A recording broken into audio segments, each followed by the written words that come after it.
have to learn this morning.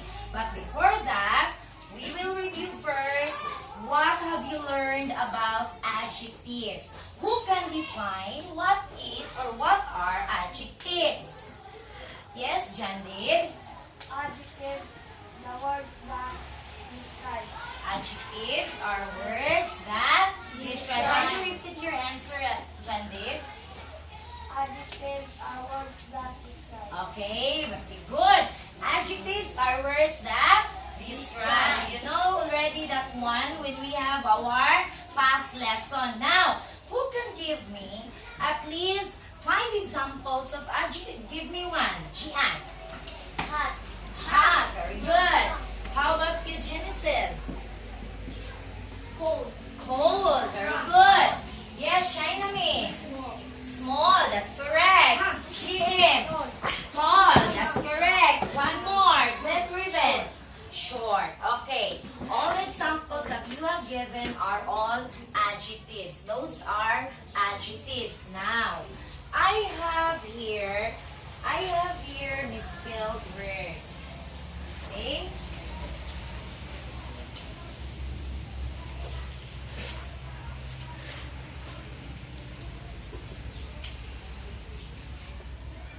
Okay, I will group you into 3.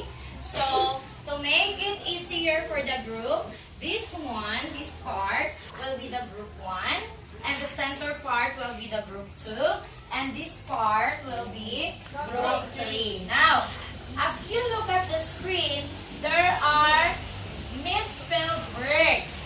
Now, what you're going to do, you are going to write the correct spelling of the misspelled words. Are you now ready? Yes, Mom! Okay, so I will distribute to you activity chart for you to answer for group 1, group 2, and group 3. I'll give you 2 minutes or 1 minute to answer. You write your answer beside the words. Okay, you work as a group. Go to your group.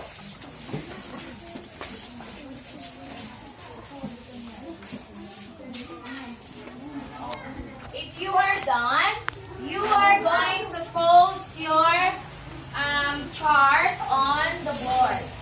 There is a tape here in the board. Okay? Make it fast. The group will finish first. Much better.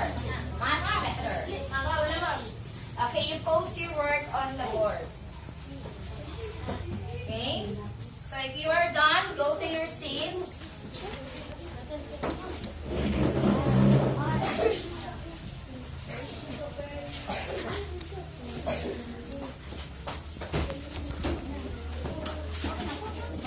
Ibabaw lang po kasi.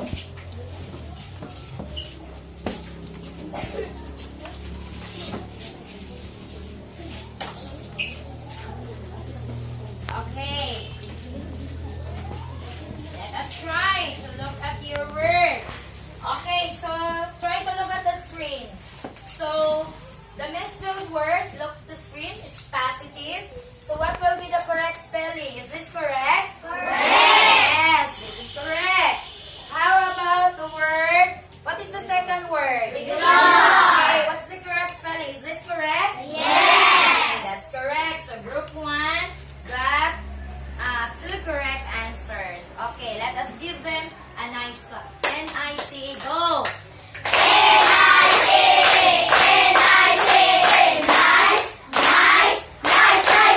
Okay, we'll move on to group 2. Look at your answer. Is this the correct spelling of the word adjective? Yes! Okay, that's correct. How about superiority?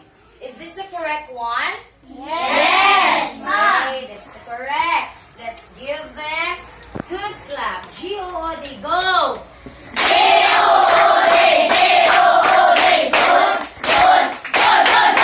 Okay, for the last group, group 3.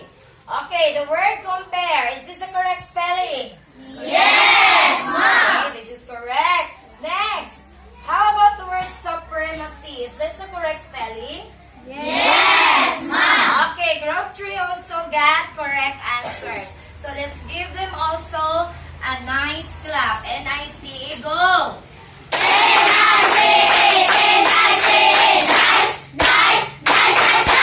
Okay, now I know that you are very good in spelling. Next. Okay, class. Try to look at the screen. Try to observe. What have you noticed or what have you observed of the two girls? Yes, you can answer. Yes, Cara Gwen. The first girl is tall. Okay, very good, Cara Gwen. She described the first girl is tall. Another. Yes, Aaron. The second girl is short. Very good, Aaron. The second girl is short. So, according to Cara Gwen, the first girl is tall and the second girl is short. Now, tall and short are, what are those? Adjectives. Okay, now, try to create or construct a sentence comparing these two girls. Mom. Yes, Chande. The first girl is taller than the second girl. Very good.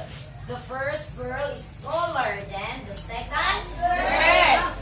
Another. Yes, Seth Ribbon. The second girl is shorter than the first girl. Okay, very good. The second girl is shorter than the first girl. Now, class, this morning, we are going to discuss about the degrees of comparison of regular adjectives. Everybody read. Degrees of comparison of regular adjectives. Okay, now, I have here sentences. Group 1, you read the first sentence. My father is tall. Group 2 for the second sentence. My aunt said my uncle is taller than father. How about group 3 for the third sentence? But my grandmother said grandfather is the tallest of them all. Okay, now class, try to look at the sentence. What do you observe? Yes, you should gaze. I observe in each sentence you have an underlined. Okay, there are underlined words. And what are those underlined words in cell? Tall. Another. Mom. Yes, Carl. Taller. Taller. Abigail. Tallest. Now, class, these sentences are adjectives. And these words, these underlined words, are adjectives rather. So, we are now going to discuss how are the adjectives being compared in each sentence, or how are we going to compare the adjectives in each sentence. Okay, now, I have here the rules of how are we going to have or to use the degree of comparison. For rule number 1, everybody read. If an adjective has one syllable, the other ending are two comparative and is to superlative degree of the adjective. Okay, try to look at the example. If there is only one syllable adjective, you are just going to add, what will we add? Are in the what degree? Comparative degree. And how about AST in superlative degree? Okay, example. You read the first sentence. The duck is smaller than the hippo. Okay, how many animals do we compare? Yes, Diesel Ann. Two. Okay, kindly answer in complete sentence. Two animals. You stand properly. Two animals. Okay, we are comparing two animals. Now, what is the adjective use? What is the adjective? Shine na me. Adjective use is smaller. Okay, the word smaller. Now, what have you noticed about the word smaller? What have you noticed of the word smaller? Yes, Jande. The word smaller is comparative. Why do you say it's comparative? Because there are in the end of the word. Okay, that's correct. Okay ko, ate. According to Jande, it's comparative, ma'am, because according to the rule, if there is only one syllable, you need to add ER in the adjective. So we are comparing two. So, in comparative degree, we need to add ER. How about in superlative degree? What have you observed? Yes, Cara Gwen. We need to add EST. Okay. Now, try to look at the pictures. How many animals do we compare? Yes, Christian. 3. Okay, we are comparing 3. The hippo. What's the second one? The lion. Now, you read the sentence. The lion is smallest of all. Now, smallest. Okay, what is added to the word small? I want another hand. Mervin. Okay, EST. Now, try to look at the rule. If it is in the superlative degree, we need to add EST. If it is only one syllable adjective. Okay, remember that one. Rule number 1. For rule number 2, everybody. If a one syllable adjective is a consonant plus a vowel plus a consonant, you must double the last consonant and then add AR and AST. Okay. Adjectives that has CVC pattern. What do you mean by C? Yes, Giselle. Consonant. How about V? I want another hand. Trisha. Vowel. Vowel. How about the last C? I want another hand. Consonant. Yes, Kervin. Consonant. Consonant. So, as I've said, it follows the CVC pattern.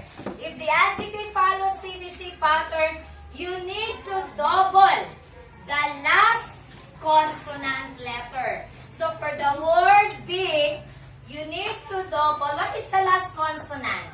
G. Okay, letter G. So, you need to double letter G.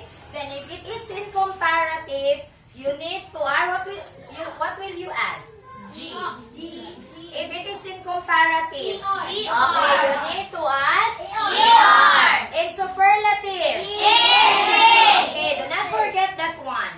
That if an adjective follows CVC pattern, you double. What do you mean by double? Twice. Oh. You double the last consonant. Then, if it is in comparative, you add ER. If it is in superlative, you add ESA. Okay, you read the first example. The hippo is fatter than the giraffe. Okay, what is the adjective? Ardot. Okay, fatter. What do you observe from the word fatter? Lito. Lito. What do you observe? What happens to the word fatter? Or, shall I say, what is the adjective before we will add ER? Okay, who can help Lito? You have Lito, yes, itself. Comparative. I asked, what is the main adjective for the word fatter? Oh, yes, just the main. Fat. Okay, fat. Then, as rule number 2 said, if the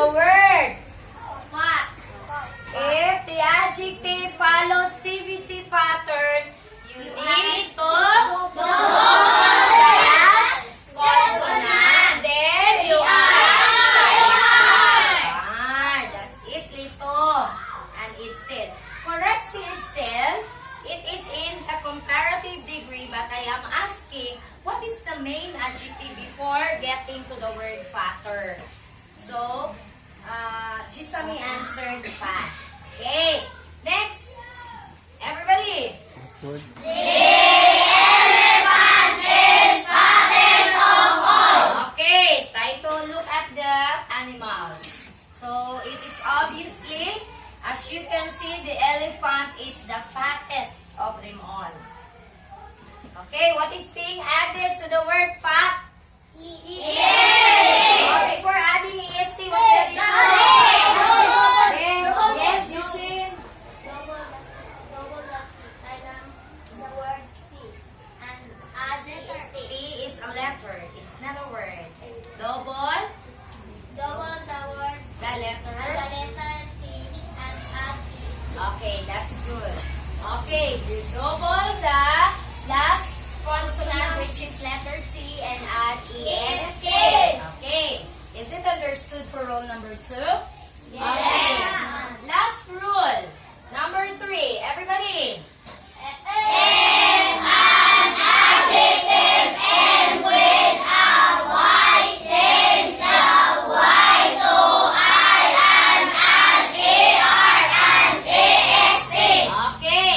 So if the adjective ends in Y, you need to change Y to I. Then after changing it to I, you are going to add ER for comparative degree and EST for the superlative degree. Okay, I will transfer here. Try to look at the word happy. What is the last letter? Y. What did we do with the Y? I. It is changed to same with the superlative degrees. You are going to change Y to I and add EST. Okay. That's the last rule. Now,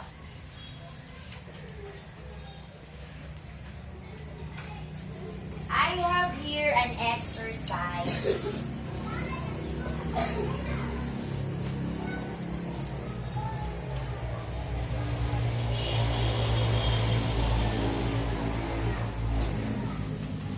Okay? To test if you listen to the rules, I will call somebody or someone to answer in comparative and superlative degree. Who wants to answer for the word? Okay, let us read first the words. Everybody.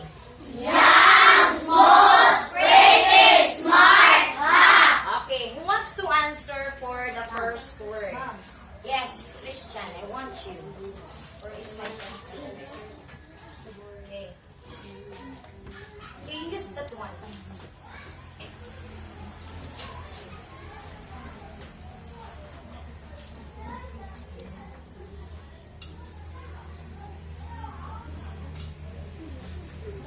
Try to analyze the spelling. Make your penmanship bigger.